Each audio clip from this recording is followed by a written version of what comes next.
পৃথিবীতে যত নিষিদ্ধ জিনিস মানুষের সেগুলো খাওয়ার প্রতি বা সেগুলো করার প্রতি ঝোঁক বেশি, সেগুলো অবশ্যই অপরাধ। এটাও যেমন ভীষণ অপরাধ, কারণ আমাদের এই বয়সে এসে এত চর্বি খাওয়া মোটেই স্বাস্থ্যকর নয়।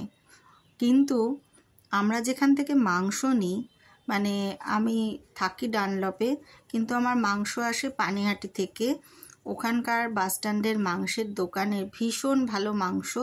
আর আমি না মানে মাধ্যমিকের পাশ করার পর থেকেই বাড়ির বাজার, মাংস আনা, মাছ আনা এগুলো করতে শুরু করেছিলাম। মানে আমি ভীষণ ভালোবাসতাম এগুলো করতে, কারণ ছোটোবেলায় বাবা মা আমাকে বাজারে নিয়ে গিয়ে এগুলো অভ্যেস করেছিল।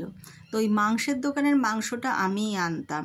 আর সেই ভদ্রলোক আমাকে এত ভালো চেনে, তার ছানাপোনারাও এখন বড় হয়ে গেছে, তো সে আর কি এটা ভালোবেসে দিয়েছিল। কারণ প্রতিবারই বিজয়ার পরে আমাদের বাড়িতে একটা ঘুগনি হয়, আর সেটা খেতে সবাই ভালোবাসে। পাঁঠার মাংসের চর্বি দিয়ে ঘুগনি। তো সেই ঘুগনিটা করব বলেই চর্বি আনতে গেছিলাম, যখন আমার কর্তা গেছিল, তো সে চেয়েছিল 100 গ্রাম মানে চর্বি, আর তাকে দিয়ে দিয়েছে এত চর্বি। আমি কোনো দিন এই এত বড় চর্বি, এত জালি মানে আমি দেখিইনি। সেই জন্যে এত অবাক হয়েছিলাম, তোমাদের না দেখিয়ে থাকতে পারলাম না। কালকে তাই প্রশ্ন করেছিলাম, এটা কি বলো তো?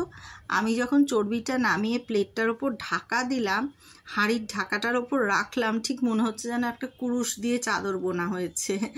এত মজা লাগলো। তো যাই হোক, ঘুগনির রেসিপি আর দিচ্ছি না, ঘুগনি বানাতে তো সবাই জানে। আর তার সাথে ছিল স্যালাড। মটরটা সিদ্ধ করে নিয়েছিলাম আগেই, একটু আলুও দিয়েছিলাম।